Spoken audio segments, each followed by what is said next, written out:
कल के प्रोग्राम में सिंधिया ने खुद को भगवान कहा, इस पर आपकी क्या प्रतिक्रिया है? मैंने भी कल, मुझे भी एक फ़ोन आया था और फिर आज पेपर में छपा तो पता लगा कि सिंधिया ने अपने आप को भगवान कहा है। और ऐसा उनका कहना है कि मैं भगवान हूँ और भगवान की तरह आपको हर माह या जब भी मैं आता हूँ तो प्रसाद के रूप में बहुत कुछ लेकर देके जाता हूँ। ऐसी मैंने जानकारी है। अब भगवान के लिए मैंने तो अभी तक ऐसी घोषणा करने वाला कोई व्यक्ति, 3 व्यक्ति हुए हैं, एक हिरण्याकुश, एक रावण और एक कंस।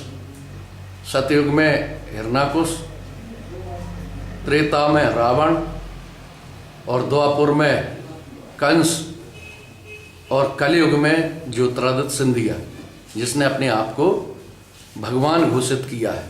मतलब कलयुग के भगवान हैं ये? अब कलयुग के भगवान हैं और यह सारे हिंदू समाज का सीधा सीधा अपमान है। 33 करोड़ देवी देवताओं का भी अपमान है। अपने आप को भगवान कहना यह इसी से सिद्ध होता है कि कंस और रावण के वंशज के रूप में नया एक भगवान का अवतार हो गया। अभी तक किसी ने अपने आप को भगवान घोषित नहीं किया। कभी कभी उनके भक्त जरूर कई लोगों को कभी कभी भगवान कहा, ऐसे साधु संतों को, चूंकि सीधा उस व्यक्ति ने खुद नहीं कहा कि मैं भगवान। मगर जी ज्योतिरादित्य सिंधिया नया भगवान हो गया है और अगर वो कहता है कि जी मैंने इतना कुछ कर दिया, तो जी रिपोर्ट भी है कि हमारा नंबर, इस ज़िले का नंबर 665 ज़िलों में से हमारा 580वां नंबर है। अगर इतना कोई विकास का कोई मसीहा हुआ होता तो वो समझ में नहीं आता। अगर विकास की परिभाषा को मैं उद्धृत करूं तो अपने पास में या मुंगावली के पास में जेपी और रिफाइनरी, 2 ऐसे बड़े उद्योग लगे हैं। इनसे कहा जा सकता है कि यहाँ विकास हुआ है।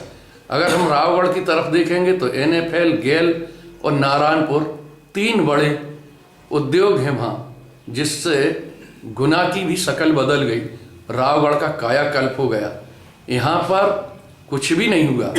इस संसदीय क्षेत्र के अशोकनगर, गुना और शिवपुरी जिलों में ऐसा कोई एक भी उद्योग देखने को नहीं मिला कि जिससे प्रत्यक्ष या अप्रत्यक्ष रूप से कोई बहुत बड़ा परिवर्तन हुआ होता।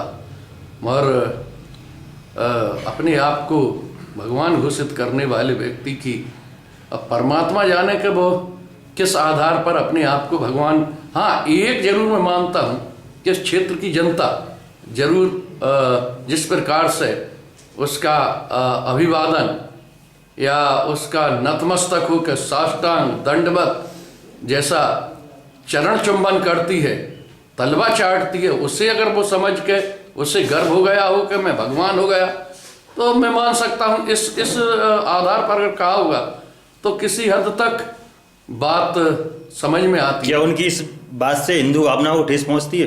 पूरी तरह से संपूर्ण हिंदू समाज के लिए आप लोग यह अपमान बड़ा अपमान है। इससे बड़ा अपमान कुछ हो नहीं सकता। अपने आप को ईश्वर बताना और ईश्वर के कद को छोटा करना।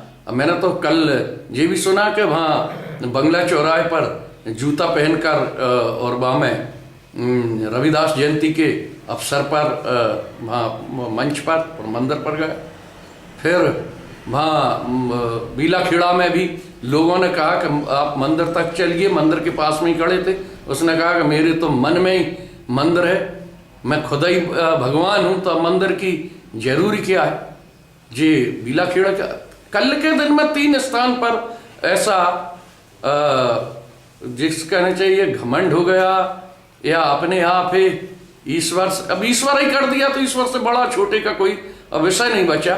चूंकि पूरे हिंदू समाज के लिए यह सबसे बड़ा विषय है कि इतना बड़ा अपमान है पूरे समाज का, पूरे हिंदू मत का, मतांतर का, कि इस प्रकार की अभी तक किसी ने अपने आप को भगवान घोषित नहीं किया।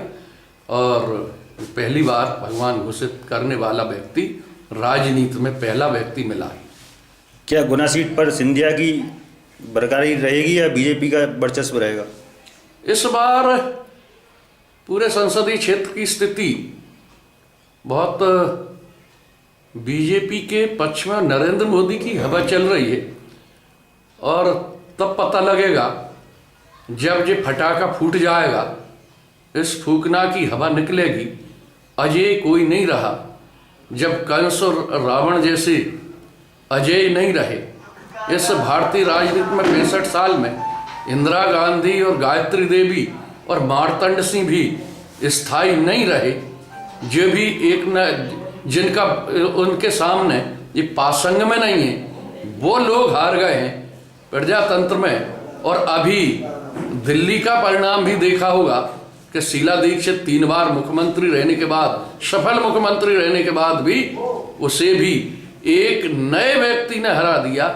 तो अब ये सब पर लग रहे हैं, ये ऐसी बातें जो हो रही ना, ये अब पंखा लग गए हैं और ये अब पर अपने आप झड़ने की तैयारी है। इसीलिए ये आए बाय बकने का काम कर रहा है। क्या दिल्ली की तरह एमपी में भी आप पार्टी का कुछ जादू रहेगा?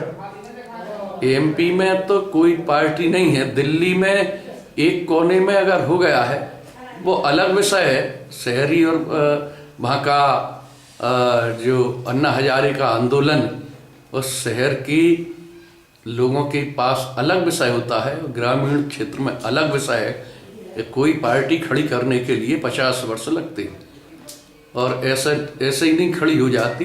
अब दिल्ली का या महानगर का थोड़ा सा अलग विषय रहा। मध्य प्रदेश में तो 0 से भी आगे बढ़ने की कोई अंक मिलने की स्थिति नहीं है। क्या आपकी लोकसभा चुनाव की तैयारी है? लोकसभा चुनाव की तैयारी तो भारतीय जनता पार्टी की। आप लड़ेंगे क्या? नहीं, मैंने अभी टिकट मांगा नहीं है, मेरी कोई तैयारी नहीं है। पार्टी देगी तो चुनाव लड़ूंगा, और मैं मांगने कभी गया नहीं।